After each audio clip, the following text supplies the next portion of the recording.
malabang ni. Labang ni. Ha? Malabang. Kasi mabanggaan ka ba? Labang? Daghang salamat.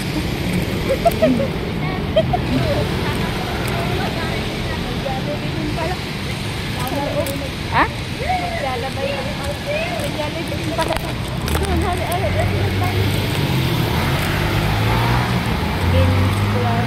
Located at second floor.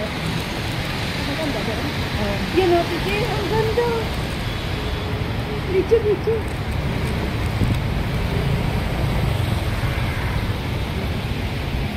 Ganda. Super.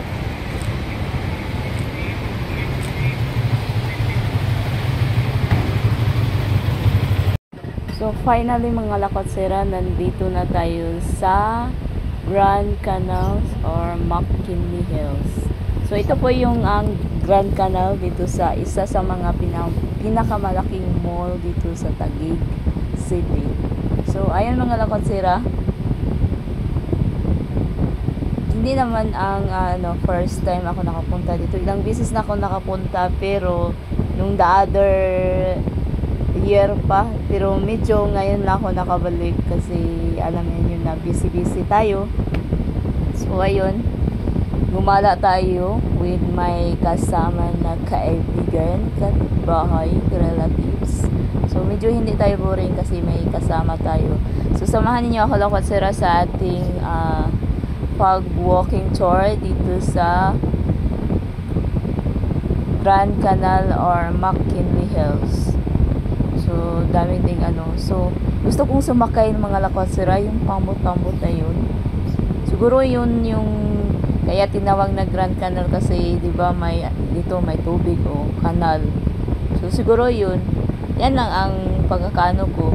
Hindi ko alam sa inyo. So ayun mga lakotsera, gusto ko sanang sumakay diyan kaso mabigat sa bulsa. Wala pa tayong budget diyan. I think at 100 ang per hour yata, hindi ko alam, basta medyo mahal nun. Kaya tingin-tingin mo lang tayo.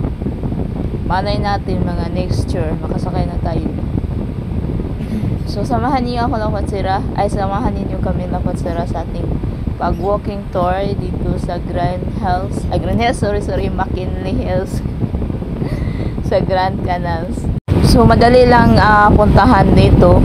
So galing kami ng Santa Cruz, sumakay kami ng LRT Doroteo, and then bumaba kami ng EDSA station, and then sumakay kami ng MRT. Nag-MRT talaga kami, hindi kami nag-jeep. So sumakay kami ng Top Avenue, and then bumaba kami ng Guadalupe. Pagbaba ng Guadalupe, pagbaba niyo sa hagdanan, may nakaabang na mga bus na yun. Huwag kayo na lang sa jeep, bus na lang para save naman ang pamasahe. Tapos yung bus naka-aircon, so bus na lang tayo, diba? So yan, sasakay tayo ng bus, and then hindi sa mismong Green Hills. Ano ba yun? Green Hills ang sa isip ko. McKinley Hills, hindi mismo sa mall ang babaan kasi ang layo-layo pa. Doon tayo ibaba sa stoplight. So okay lang naman mag-walking tayo para lang ng jogging. So kung gusto niyo pumunta dito, yan lang sakyanin niyo. So mas mainam kung may sarili kayong sakyanan or mag-grab kayo or ng motor, kasi pag motor kasi or four wheels, pwedeng doon kayo i-drop mismo sa Grand Canal. So yan lang ang take advantage. O kami, wala kami mga sariling paalam. So ayan, doon kami minto sa stoplight, and then lumakad na lang kami. Sinadya talaga namin pumunta dito mga lakotsera kasi ang layo-layo eh. So ayan parang pato, ang sarap sakyan kasi wala tayong budget.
So libre naman dito, walang entrance kasi nga mall. Tapos ano, so itong mall na to may pagkahawig sa Pilaggio Mall doon sa Qatar.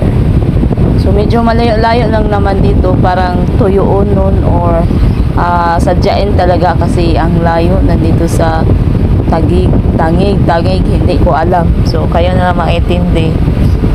So ayan, di ba, parang sana ginawa na lang swimming pool, no, para maraming mag-ano na lang per head ang babayaran, di ba? Kaysa yun, masarap din naman ang ano nila, yung sumakay ng parang baruto. Saan baruto talaga sumakay ng pato kasi medyo may kamahalan kasi yung mga ano lang, yung may budget lang makasakay dyan. Hanggang tingin na lang tayo mga lakosera kasi alam ninyo yung budget lang na pang pamasahe at saka pagkain lang.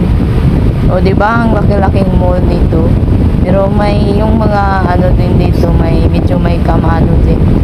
So bago kami nag-walking tour, kumain muna kami kasi ang gutom. Kailangan nating huwag palipasin ang gutom. Kain muna bago ang gala. So galing kami sa bahay, kumain naman kami, siguro medyo nagutom lang.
hanggang dito na lang mga Lokotsera ang ating episode for today. Maraming salamat sa always.